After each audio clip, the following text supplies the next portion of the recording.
할렐루야. 오늘도 귀하고 복된 하루, 한 주간이 하나님의 은혜로 가득한 인생 되시기를 주님 이름으로 축원을 드립니다. 잠언 18장 21절 말씀을 다시 보시겠습니다. 죽고 사는 것이 혀의 힘에 달렸나니 혀를 쓰기 좋아하는 자는 혀의 열매를 먹으리라. 아멘. 자, 죽고 사는 것이 혀의 힘에 달렸다. 오늘 본문의 절반은 그렇게 얘기합니다. 혀의 힘이다 그랬어요. 이렇게 번역이 된 히브리어 본문이 버야드 라손이라는 말입니다. 라손이라는 게 사람의 혓바닥, 혀라는 뜻이고요.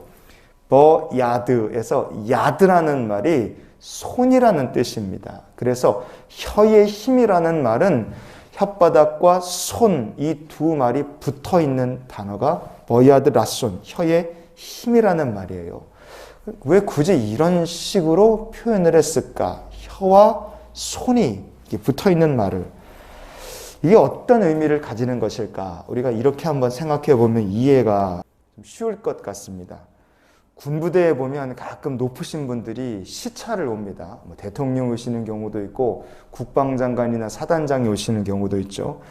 그럼 높은 분이 오신다 그러면 그 밑에 그 부대의 모든 사람들은 아주 그거 준비하느라 초비상이 걸립니다. 옛날에 어떤 부대의 사단장님이 이제 부대에 시차를 가셨어요. 여기도 들여다보고 저기도 들여다보고 사람들은 잔뜩 긴장하는 거죠. 그리고 이제 사단장 부대 시차를 이제 마치고 이제 딱 떠나는 거예요. 사단장님이 딱 가시는데 다 좋다. 준비하느라 수고했어. 그런데 야, 부대가 왜 이렇게 쌍막하냐? 꽃이라도 좀 있으면 좋겠다. 그렇게 말하고 간 거예요. 사단장님이. 꽃이라도 좀 있으면 좋겠다. 한마디 하고 부대 시차를 맞춰 갔어요. 그 어떻게 됐겠습니까? 그 다음부터 그 부대 모든 간부들, 병사들이 다 나서서 부대를 꽃동산으로 만들어 버렸다 그래요. 사단장님이 삭막하니까 꽃 좀 있으면 좋겠다 그랬더니 난리가 나는 거예요. 여러분, 그게 버야드 라손이라는 말의 뉘앙스 의미입니다. 한마디 했는데 산이 없어지고 한마디 했더니 여기서부터 저기까지 나무가 사라지고 선포하면 마치 손으로 뚝딱뚝딱 만들어버리는 것처럼 그대로 실행이 되는 힘이 있습니다. 그냥 말씀하면 이루어지는 권세가 있는 거예요. 이런 권세가요, 누구에게 속한 권세겠습니까? 바로 창조주 하나님께 속한 권세입니다. 그래서 혀의 힘, 오늘 본문이 말하는 혀의 힘이라는 것은요, 그게 하나님, 창조주 하나님의 권세다. 이렇게 보시면 됩니다. 그게 무엇인지 우리가 정확히 보고 싶으면 창세기 1장을 보면 됩니다. 자, 창세기 1장 3절을 같이 보시겠습니다. 하나님이 이르시되 빛이 있으라 하시니 빛이 있었고, 아멘. 하나님께서 말씀하시니까 누군가 손으로 뚝딱 만들어 버리는 것처럼 빛이 생기고요, 궁창이 생기고 바다가 생기고 육지가 생기더라 이겁니다. 창세기 1장 11절을 계속 보시겠습니다. 하나님이 이르시되 땅은 풀과 씨 맺는 채소와 각기 종류대로 씨 가진 열매 맺는 나무를 내라 하시니 그대로 되어. 아멘. 하나님께서 말씀하셨더니 누군가가 갖다가 심어 놓은 것 마냥 풀이 생기고 각종 열매를 맺는 나무들이 생기고 이렇게 되는 거예요. 죽고 사는 것이 혀의 힘에 달렸다 그랬습니다. 그런데 중요한 것은, 우리에게 중요한 것은 그 다음이죠. 혀를 쓰기 좋아하는 자는 혀의 열매를 먹는다 그랬어요. 혀의 힘을 어떻게 쓰느냐에 따라 우리의 운명과 그리고 하나님 앞에 칭찬을 받고 상급을 받을 것인가 아니면 저주를 받고 심판을 받을 것인가가 결정이 나는 겁니다. 예레미야 선지자 시대에 하나냐라는 가짜 선지자가 있었어요. 이 사람을 하나님께서 보내신 적이 없습니다. 그런데 이 하나냐라는 사람은 아주 그럴듯한 말로 폐역을 행하면서 이스라엘 백성들을 미혹시켰습니다.